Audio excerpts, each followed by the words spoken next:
señores, continuamos con la conmemoración del tercer aniversario de Teleradio América en vivo.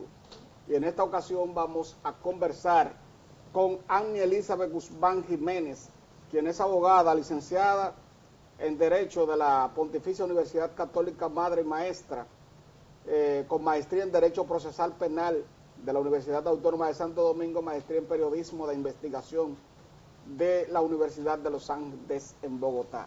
Con ella vamos a hablar sobre diversos temas. Claro está, eso es dentro del marco del tercer aniversario de Teleradio América en vivo, que no podemos dejar de lado que los temas nacionales continúan independientemente de nuestro aniversario. Así es, y es bueno decir que la licenciada es experta en los tribunales en materia de niños, niñas y adolescentes, pero esta vez el CED quiere hacer una reflexión relacionada con la pena que ha llevado, digo yo, que un escarceo a nivel nacional e internacional, porque los que no son abogados han entendido que debió haberse muerto, que debió haberse quedado el principal responsable de la muerte del niño Llenas Aybar.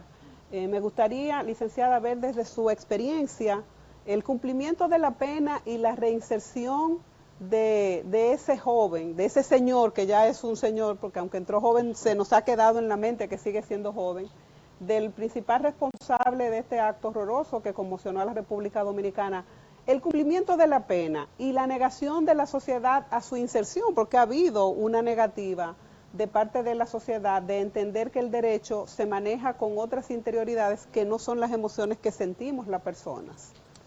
Pues muchísimas gracias primeramente por la invitación y gracias también por abordar este tema tan delicado y que cuenta entonces con, de alguna forma, mi contribución a que la sociedad también pueda entender la distinción entre el cumplimiento de la pena y un beneficio de la norma, que era lo que decía justamente fuera del aire. Un beneficio de la norma es cuando, por ejemplo, él solicitó una libertad condicional y le fue negada bajo el asunto de que la sociedad se negó a que esta libertad le fuera concedida antes del cumplimiento de la pena. En derecho, a esto le llamamos el desagravio social. Una de las cosas que el juez de ejecución de pena toma en cuenta para poder otorgar un beneficio como medio libre, como un permiso laboral, un permiso, por ejemplo, de salida especial o también de libertad condicional, es que la sociedad haya sido resarcida y que las víctimas también se hayan resarcido. Entonces a esto se le ha denominado el desagravio social. Como nunca hubo ese desagravio social, entonces el señor Redondo Llenas nunca pudo obtener este beneficio de la norma. Pero ¿qué pasa cuando la pena se cumple en su totalidad?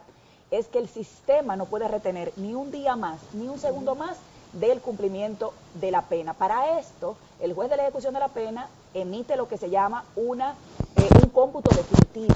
Este cómputo definitivo establece que esta persona este día fue arrestada y este día se cumple la totalidad de la condena. Entonces, inmediatamente se emite este auto, entonces se tiene que poner en libertad a esta persona, no porque esté siendo beneficiada, sino porque se está cumpliendo con un mandato constitucional y porque se está cumpliendo con un mandato también que está establecido en nuestra normativa procesal penal. Entonces, ya en ese momento se extingue toda persecución, toda acción respecto de ese delito. Entonces, esa es la distinción que realmente la sociedad, posiblemente por el desconocimiento de derecho, no entiende y cree que se le podía o alargar más la pena o dejarlo más preso o que no tuviera acceso a poder reinsertarse a la sociedad. Mire, licenciada, aquí hay como quien dice una resistencia a que esa persona, independientemente de ser de las pocas que conocemos que ha cumplido los 30 años en la cárcel, se reinserte en la sociedad, y hay como una especie de resistencia, ya dije, pero de rechazo social hacia que esa persona pueda hacer una vida normal en la sociedad dominicana. Esto, a la luz del Estado de Derecho, ¿qué puede implicar? Es que el Estado tiene un poder punitivo limitado. Entonces ya, al extinguirse la pena, vuelven y se retoman todos sus derechos cívicos, sociales, tiene el derecho a trabajar, tiene el derecho a todo lo que tenemos nosotros los ciudadanos. Esto puede causar indignación, pero no limita al Estado para que pueda entonces poner una restricción, por ejemplo, como he escuchado, que se tiene que ir del país. Él se va del país si quiere. Exacto. Él se va del país si lo desea, pero no porque la sociedad lo rechace, porque si su estado emocional resiste ese rechazo y él decide, a pesar de continuar dentro del país, nadie puede obligarlo. O sea, no puede haber una deportación porque la sociedad tiene un rechazo social. Eso no puede existir porque no puede haber una pena sobre pena. Entonces ya cumplida la pena, que fue de 30 años, pues evidentemente ya cuando lo cumplió, retoma todos sus derechos civiles y políticos. Eso significa que puede trabajar, que puede circular libremente, que tiene libre tránsito y que si la sociedad lo agrede, pagará consecuencias penales, porque entonces ahí pasaría él, en lugar de agresor, a ser una víctima. Entonces ahí ya la sociedad tiene que poder comenzar ese proceso de reconstrucción mental en lo que significa una persona criminal que ha pagado su condena y una persona que está guardando prisión. Entonces ahí hay ciertas dicotomías de la sociedad, porque dice, y me imagino que abordaremos también esa parte, él pudo estudiar, él pudo casarse, él pudo tener hijos, pero todos no son beneficios de que se le dieron a él por ser él, o que se le dieron a él porque tenga dinero. Esos son beneficios que tienen todos los ciudadanos que están privados de libertad. Y la gente me ha criticado mucho porque lo he venido diciendo, pero es una realidad que, aunque no se quiera ver, está como un mandato constitucional, porque ¿cuál es el objetivo del Estado? El objetivo del Estado, cuando tiene una persona privada de libertad, es que la persona que entra no sea la misma cuando salga. Exacto. Entonces la misión y la visión de la norma es justamente que cuando una persona ha cometido una falta que tiene una responsabilidad penal, se le imponga una pena, y en el marco de esa pena esa persona no es que va a estar a pan y agua, donde no le da la luz del sol, donde se refunde hasta que se vuelve un esqueleto. No, eso no pasa así, porque nosotros ya pasamos de ese sistema, inclusive en la parte penal inquisitoria, a un sistema acusatorio. Entonces así se ha ido evolucionando todo, y con base en eso entonces nosotros tenemos un sistema penitenciario que cuando ingresa una persona privada de libertad, puede siempre dentro de ese recinto penitenciario, acceder al derecho a la educación, que se le ofrece el mismo sistema. Porque adentro, yo siempre decía, hay incluso instituciones del Estado como el Infotep que le ofrece cursos técnicos. Y universidades privadas también. Hay universidades privadas y hay universidades que tienen convenios con estos centros de rehabilitación que se llaman ahora, por eso son CCR, no son cárceles. Siempre también hago esa aclaración, que ya no tenemos la Dirección General de Prisiones, que ahora tenemos la Dirección General de Servicios Penitenciarios, o sea, es una dirección al servicio de los privados de libertad, bajo un principio de humanización, bajo un principio de dignidad humana, y para cumplir los objetivos que son de reinserción, reeducación y resocialización. Eso significa que es una meta del Estado realmente que eso pase. Oyéndola a usted decir de que hay una pena y que aquellas personas que no quieran aceptar que ya él cumplió, y en este caso que él quiera reinsertarse a la sociedad como es su derecho actual, ¿qué pasaría con esas personas que le nieguen ese derecho? Hablando legalmente, vamos a suponer que él quiera entrar, o vamos a crear el escenario que él quiere entrar a trabajar en algún lugar y le sea negado el derecho bajo ninguna razón como posible, docente, porque ya o como docente, porque él ha hecho 2 carreras dentro de lo que es la cárcel. Entonces, ¿qué sucedería de manera penal con esas personas, esas instituciones que le nieguen lo que sería ese derecho? Mira, no lo veo desde el punto de vista penal. Ahora, él tiene muchas vías judiciales abiertas. Por ejemplo, puede hacer un recurso de amparo, tiene un derecho al trabajo, es un derecho constitucional. Nosotros tenemos también otro principio constitucional, que es la de no discriminación. Exacto. Entonces, una persona no puede ser discriminada por ninguna causa, ni etnia, ni razones políticas, sociales, y mucho menos en estas condiciones. Entonces, es lo que siempre digo, iría también en contra de lo que es el objetivo y la misión del Estado, que es que una persona se forme dentro del penal para que cuando salga justamente pueda no volver a delinquir.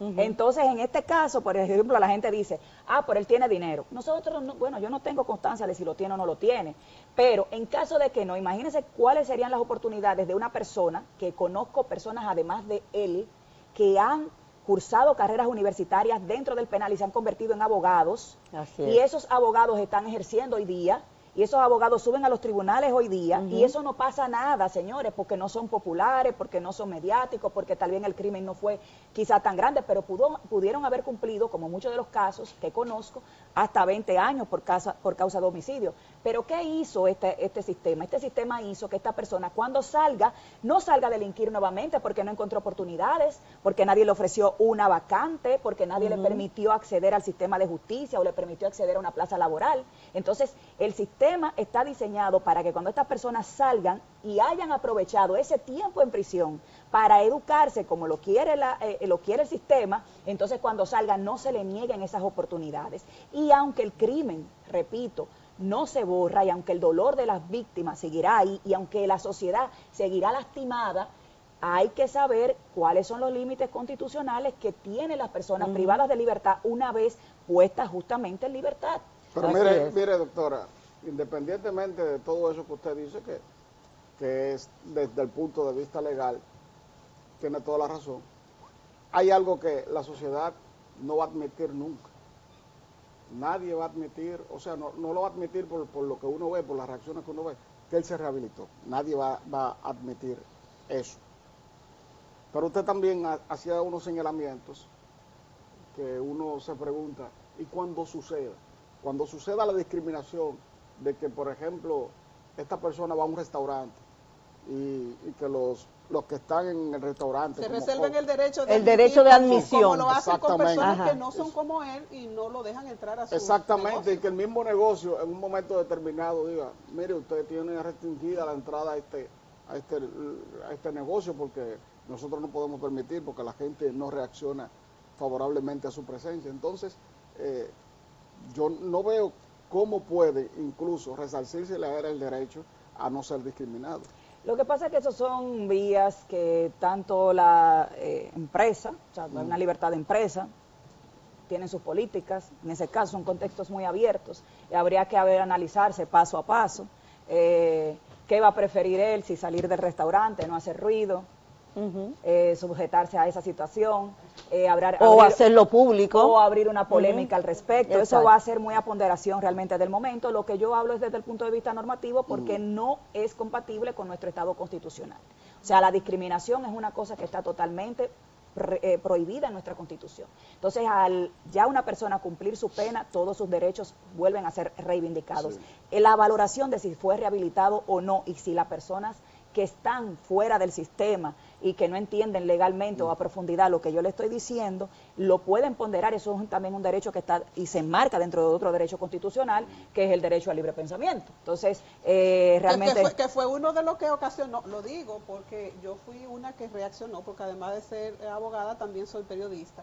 Y yo dije, bueno, pues salió como un héroe desde que salió de una vez, dio entrevista y la población también reaccionó, porque se entendía que también dentro de esa culpa, de ese daño que le había causado también, no solamente a la familia, del niño que él debió haber protegido porque llevaba su sangre, también el daño que le ocasionó a los hogares, al Estado, a la familia.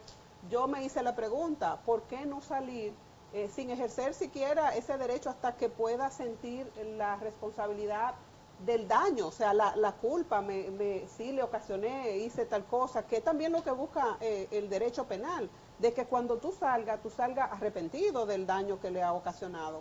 Y ha sido una pregunta de debate. ¿Siente él ese arrepentimiento, sobre todo bajo la premisa del perfil con el que a él se le procesó sobre una situación muy específica de salud mental? Pregunto, que no será el caso de Celina, que es psicóloga, y también desde el punto de vista legal. Bueno, lo que yo puedo decir respecto a esa situación es que habría que analizar hasta qué punto él convocó a la prensa. Hasta qué punto no fue la prensa que fue allá a buscar una información para ganar algún tipo de incidencia Notoriedad, pública claro, y notoriedad exacto. dentro de esa situación, porque desde que comenzaron Anunciar que iba a anunciar salir. que le iba a salir, entonces realmente hasta qué punto él fue que mandó las notas de prensa, hasta qué punto fue que él hizo la convocatoria, o qué responsabilidad tienen los medios de comunicación en haber reabierto la herida. Entonces ahí habría que trasladar la responsabilidad o la culpabilidad de esa visibilidad. O sea, ¿qué tanto él influyó en que la prensa fuera a donde él a recibirlo?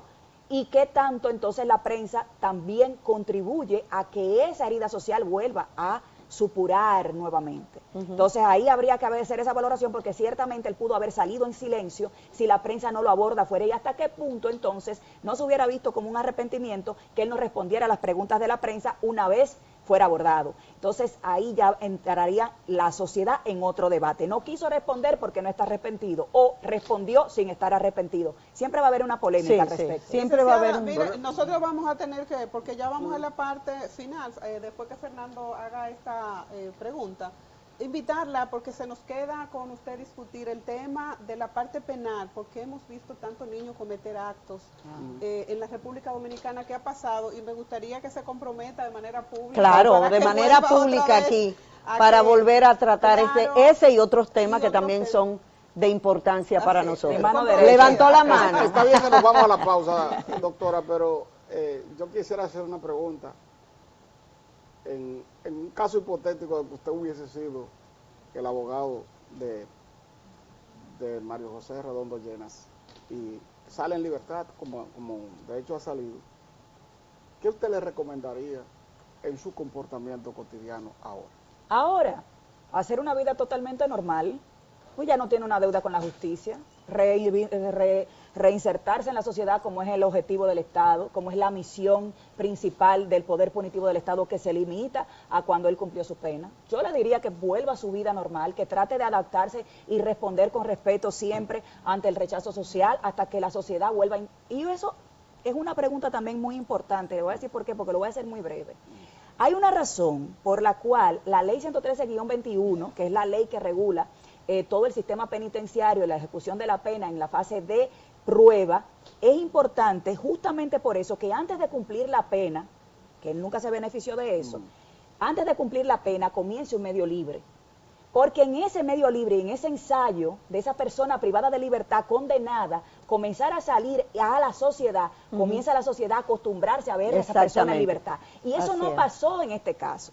Y como no pasó en este caso, para la sociedad fue un choque, igual que lo que está haciendo para él. Pero esa es la función justamente que cumple el medio libre cuando se dan permisos, cuando se dan libertades condicional, cuando se da también la situación en donde las personas van pidiendo permisos, por ejemplo, para ir a su casa un fin de semana y volver, y así sucesivamente, porque la sociedad ya comienza a hacerse una idea de que esa persona va para afuera, que esa persona va a cumplir la condena, porque toda condena tiene un principio y un fin. Claro. Bien, señores, les damos las gracias a la doctora Agnia Elizabeth Guzmán Jiménez por haber estado con nosotros en esta conmemoración del tercer aniversario. En este día tan especial, ¿verdad? De Radio América en vivo, y a ella le dejamos las puertas abiertas para también intercambiar con nosotros otros temas que se nos han quedado en el tintero y que sería bueno que la sociedad dominicana se entere de su parecer.